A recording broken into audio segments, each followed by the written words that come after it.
Kabajamtoota jaalatamtoota maatii Kaayoof chaanaal hordoftoota maatii kiyyaa marti keessan nageenya jaalalli araara waaqayyoo isiniif haa baay'atu jechaa akkam bultan akkam turtan maatiiwwan kiyya mara keessan guyyaa har'aa kana keessummaa ajaa'ibaa tokko keenoo Dubaay keessa qabadhee deemutti jira.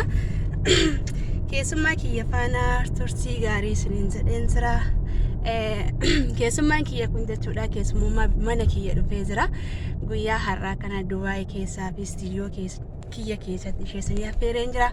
Keessummaa kiyya kanallee kun Dubaay keessa bashannansiisaan jiran isiniin jedha. Kallattumaan gara keessummaa kiyyaatti. Akkam jirtu nagaa keessanii ani nagaa kooti galata waaqayyo. Tole baga gargaaramtanii eeggamtanii yeroo fi sa'aatii kana keessan isinii jechuun jaalladha. Sa'aatii kana ga'uun fedha waaqayyootiini baga gargaaramtanii yoo nageessan jechuun jaalladha. Egaa namoonni muraasni na beekanii kaanillee na beekuu dhiisuu danda'u jechuudha. Akkasumas gara istuudiyoo Kaayoo toobitti kan hin dhufee fi waan tokkoof hin dhufe jechuudha. Mana ishii saamuun dhufe ta'ee mana ishii qabuuf hin dhufe ta'ee hin beekne. Kanaaf hundi keessanuu akkam jirtu isiniinan jedha. Egaa nagaadhaan galata waaqayyo. Maal gochuun dhufee maal hojjechuun dhufee dabootu jira maaliitu jira jechuun ni danda'ama tarii hin beekamu. Kanaaf hundi keessanuu baga nagaa taatanii gargaaramtanii eeggamtanii yoo nageessan jechuun jaalladha. Maqaa waaqayyootiin eebbifamaa isiniin jedha. Tole Kaayoof ta'u baga guyyaa cidha kee keessi ga'ee baga gaa'ela kee geessee siin jechuun gara istuudiyoo keetiitti dhufe hordoftoonni Kaayoof ta'u jalatti argamtan baga guyyaa cidha yookaan gammachuu Kaayoof ta'u argitan isiniinan jedha. Kaayoof ta'u koongireeshin haa jennu baga gammaddee baga ittiin si gajannaa dhiqa. Koongireeshin Kaayoof ta'u isiinan jedha. Baga guyyaa kana argitee baga gammachuu keetti ceetee baga tokko jettee argite isiinan jedha. Inni ittaan immoo nama ilma da'uu yookaan intala argatu siyaa taasisu isiinan jedha. Egaa gaa'ilaa booddee kanumatu jira jechuudha.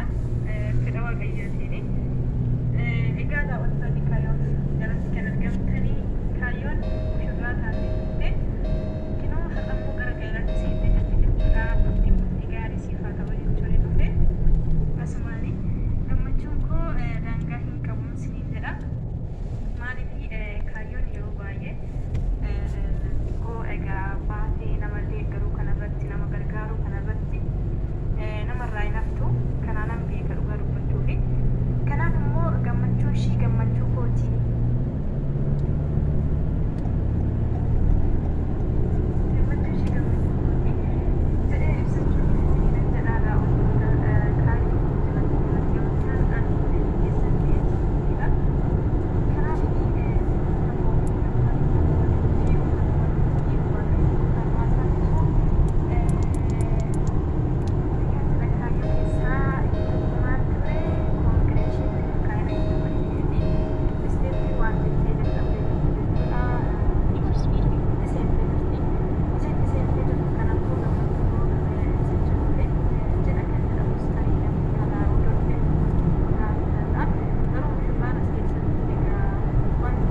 wanta kaayeffatee of duraa jechuudha. Kaayyoo isaa galma ga'uuf tattaafata.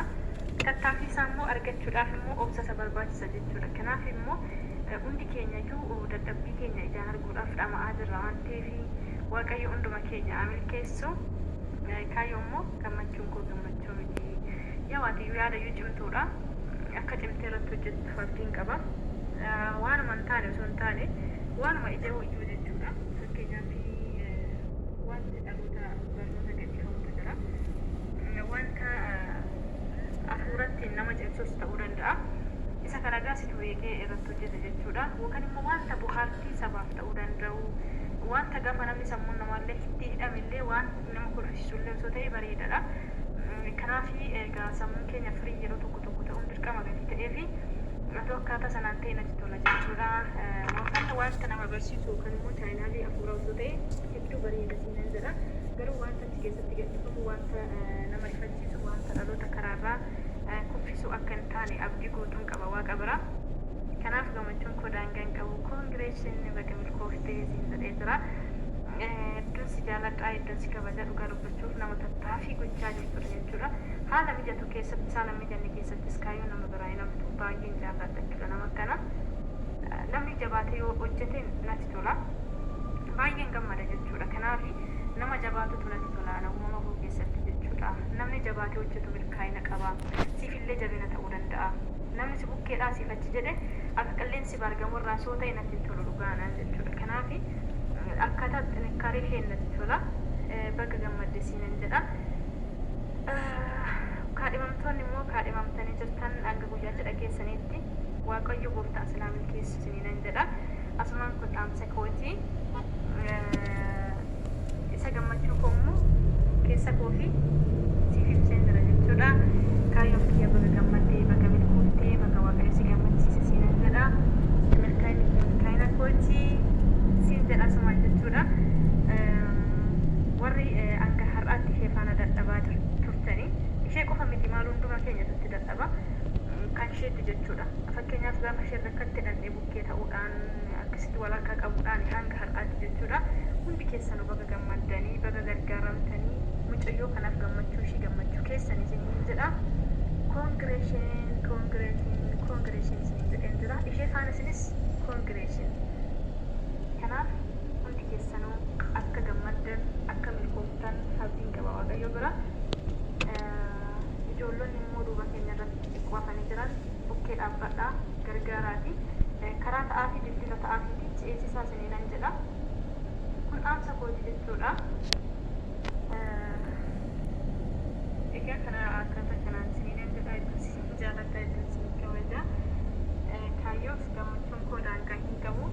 Daawwattoonni kaayyoof sheer gochuun yaada keessan qooduu fi jajjabeessuun wajjin taasisaniinan jedha. Iddoon si jaalladhaa, iddoon si kabajaa, gammachuun koo daangaa hin qabu. Iddoon waan akkan jedhu jechuudha. Akkasidha Waaqayyo gooftaan galatu maqaan isaa ololaa jedhu si milkeessee fi si gammadee jira hedduu tokko jechuudha. Bakka milkooftee siinan jedha koongireeshin. Maaliif isaa lafa qabannaan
jireenya keessan haa eebbifamu.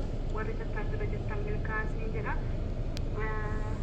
Wanta nurratti habaasa nurratti dhufe kana immoo kadhannaadhaan Waaqayyoon gara Waaqayyootti deebi'uudhaan akka dhaqxanii araara gaafattan abdiin qaba sababa maaliitiin yoo argitan foon namaa bineensi allaatti soorataa jira boodaatti.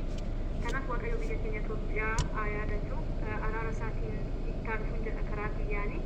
Kanaaf isa jibbinsi uummata jidduutti deemamee dhiigni dhangala'u kanas Waaqayyo gooftaan biyya keenya haa yaadatu. Akkanatti tokko taanee jaalala namummaa waliif qabaannee jiraannu Waaqayyo gooftaan tokko nu haa taasisu. Dhaamsa kooti jabaannee garaa keenya qullaadhaan gara Waaqayyootti akka deemnu sasumaadhaan dhaammadha jechuudha.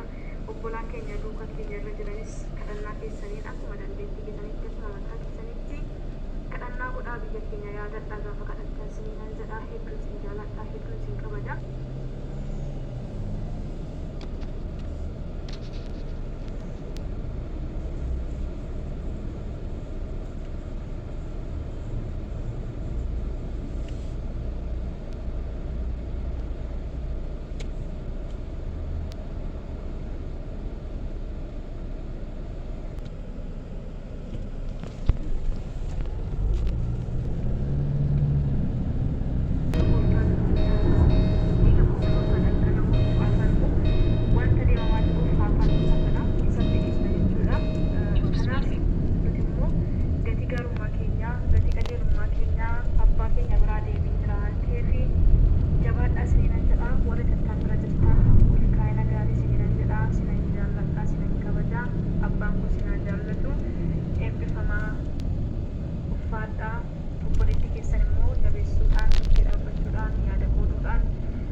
Tolee, meetii kiyyaa hedduu galatoomii ulfaadhu siin jedheen jira. Istiidiyoo kiyya keessa kinoo akka kanatti burraaqaa walteettaa hedduu namatti tola. Isinillee akka itti gammaddan abdiin hin qaba. Kinoo kana fakkaatti Dubaayis naannoo ani jiraadhu kinooti mana barumsaa mucattii maatii kiyyaarra gara mana barumsaa deemuudhaaf kinoo haala kanaan imalee iddoo mana barnootaa gahee jira amma meetii waliini. Yaa meetiinis kinoo haala kanaan gammachuu ishee mana kiyya keessatti burraaqxee himattee jirtiin isiniin jedha.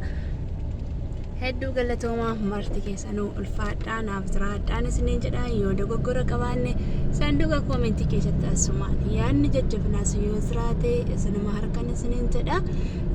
Egaa kinoo Dubaay daawwadhaa gara fuulduraatti wantoota isin bashannansiisu iddoo itti bohaartan iddoo itti boqottan akka geenyu abdiin qaba. Guyyaa gaarii qabaadhas. Is there. It's okay. Yeah. Finish. Okay.